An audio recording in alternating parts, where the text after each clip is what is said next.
Welcome back to another edition of Robots Ride. I'm your host, The Spoiler, and today we have Shane Murphy here.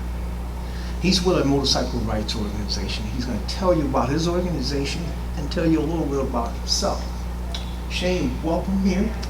I know this is your first interview in YouTube land, so feel free. You know, we have free language and free rule to do what we want to do. Well, thank you. Thank you, Spoiler. Now, what got you into riding motorcycles? Well, I've been riding motorcycles for 6 years, and actually my wife got me into motorcycles.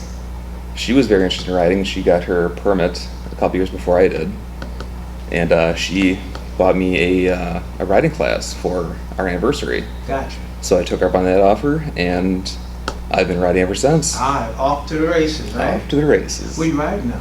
I have a 2004 Harley Davidson Sportster. Oh, okay. I've got Good 70,000 miles on it. Really? Yeah. Okay. And she was into it first? She was. Gotcha. So was there always just kind of inkling to ride, or you just hadn't picked it up or anything like that? I pretty much never picked it up. My wife, she was into it. She had the interest for it. And when I took my first riding class, it just got my attention immediately. Gotcha. I loved the freedom of the road and the camaraderie of people who also ride. Now, as a biker, we're always planning the next ride.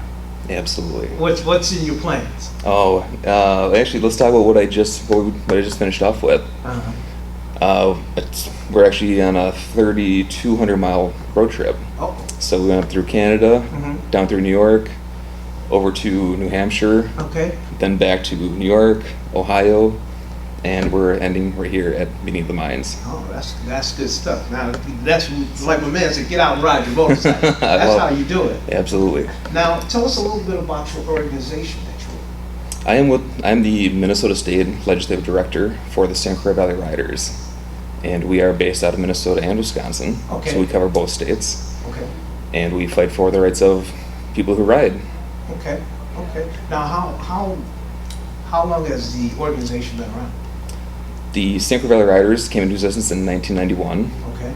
And they just were a group of individuals who shared the same beliefs of riding free, either helmet free or legislatively free. Okay.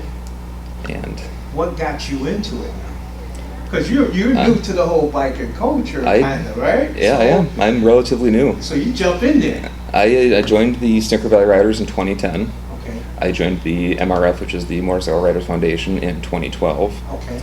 What got me into it is actually just out riding. I ran into a few individuals from the St. Croix Valley Riders, and through conversations with them, talking about what they have done in the past and what they were working towards, got me very interested.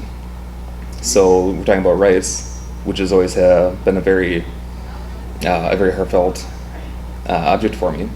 So it got my interest immediately. Oh, okay, gotcha. So now, before that, were you kind of politically active, or? Aside from voting for like the general elections, not really. Okay. So this gave you a way to kind of see what's really out there legislatively and what's going on. Absolutely. This the St. Croix Valley Riders is a avenue, a way to talk to my legislators. Gotcha. And they gave me the proper platform and background information, and understand the process through training and education. Gotcha. So it becomes all encompassing when you're riding free and you're fighting for the rights of the other bikers too. Absolutely. Now, what kind of agendas that would you like to see coming forward with the bikers' rights movement? In the last year, actually, the St. Croix Valley Riders passed legislation in the state of Minnesota. They had an old law saying that you cannot have more than 2 headlights on your bike. You must have 1, but not more than 2, which is kind of restrictive because there are a lot of motorcycles out there that come with 3 headlamps. Sure. So last year, we contacted a couple of our Minnesota congressmen and got the ball rolling, and we actually passed legislation saying that we can have up to 4 headlights now. So there are no issues. So that's good. So we're not being hassled by any law enforcement or anybody else. Gotcha. Okay.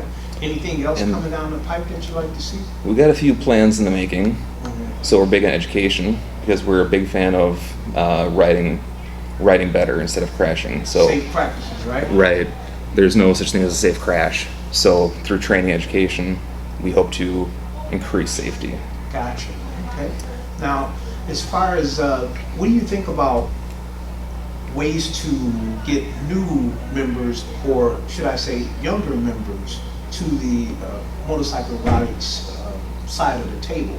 Yeah, there's a lot of young people out there riding, they're doing their thing, They sure but are. not a lot of them really are into the whole motorcycle rights and fight, so to speak. There are a lot of riders out there, and they cover all the age groups. Getting the younger members to join, I don't have the answer for you. Gotcha. I mean, there's Everybody's fighting just- that same battle, right? yeah, we just get out there and put out the word about what we're doing, where we're heading, what we're about. Okay. Yeah, yeah. It seems that everybody's fighting that same Yeah, battle there's- to get young folks in there, because it's the young folks that actually keeps the organizations going. It as does. Everybody else is getting older.